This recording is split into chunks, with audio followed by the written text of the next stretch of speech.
Defense Department upgrades Don't Ask, Don't Tell era military records. 800 gay veterans win honorable discharges. The Department of Defense has upgraded the records of 800 military members expelled under the Don't Ask, Don't Tell policy to honorable discharges. This move follows a year-long review of 851 cases.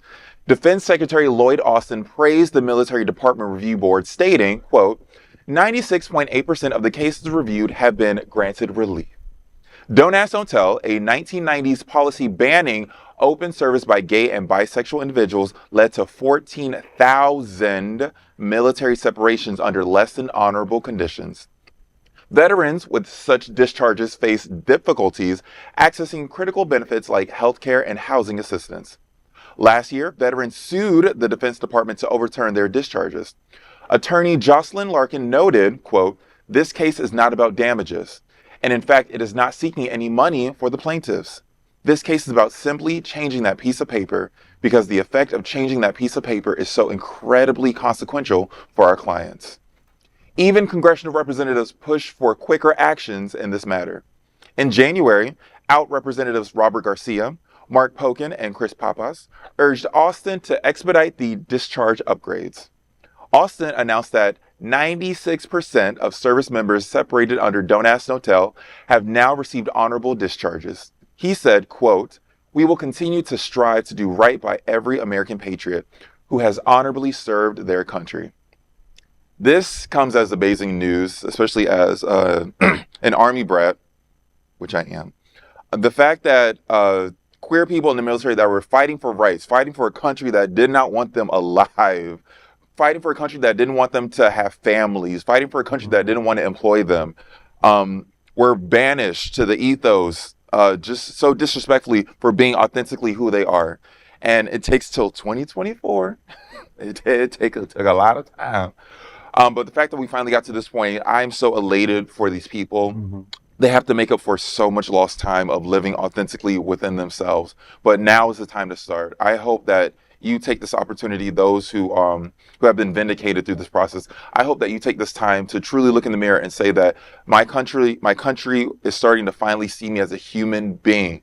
This country that I fought for is seeing me as a human being. They wanted my body, they wanted my energy, they wanted my actions, they wanted my service. And now in return, all I ask is to be seen as a human being. And we're finally getting a step towards that. And I'm so happy for these people. Yeah, I'm so happy. I mean, there's definitely way more than just 800 people that need to make this happen for them. You know, to all these folks, first of all, thank you for your service. Thank you for your service. I can't even imagine fighting for a country and many of you dying for a country that doesn't love you or respect you. I mean, you're bigger than me. I'd be like, F this. There's just no way, right? That is such love for country that I can't even begin to explain that. You know, this should have happened a long time ago, right? And for those lawyers that just wanted this change, fantastic. Now go seek the money. Right. Okay, go seek the money, because you understand that they had limited benefits all that time. People had families that didn't get benefits, okay? The 90s to 2024, okay? Bonnie was born in the 90s, okay? It's now 2024. Do you understand? Right. Not that long ago. This is so, I mean, this is just so long coming. Yes. Yeah. I mean, yeah, and you touched on it. I mean, the benefits, right? Because we see how much of our veterans struggle with their own healthcare issues currently. So I can only imagine. And I think we reported on this story, if I'm thinking correctly, when it first started going through the process. And you said it right. Let's go after the rest of them now. Because there's 14,000 and they did 800. Let's get the rest. Where's the rest? Let's get right. And what was the reasoning that 98% of them were flipped? And what happened to those two? What was wrong with those two? Yeah, right.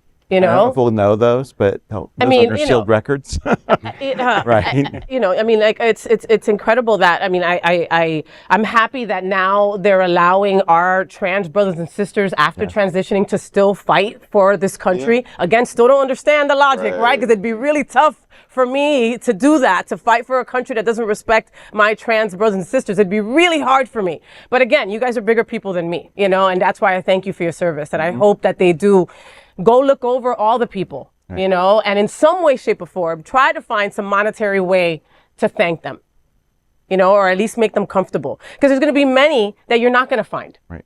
Because we know the sad stories about many veterans that unfortunately mental health and healthcare disparities get them, and no one gives a crap. We ain't going back. We ain't going back.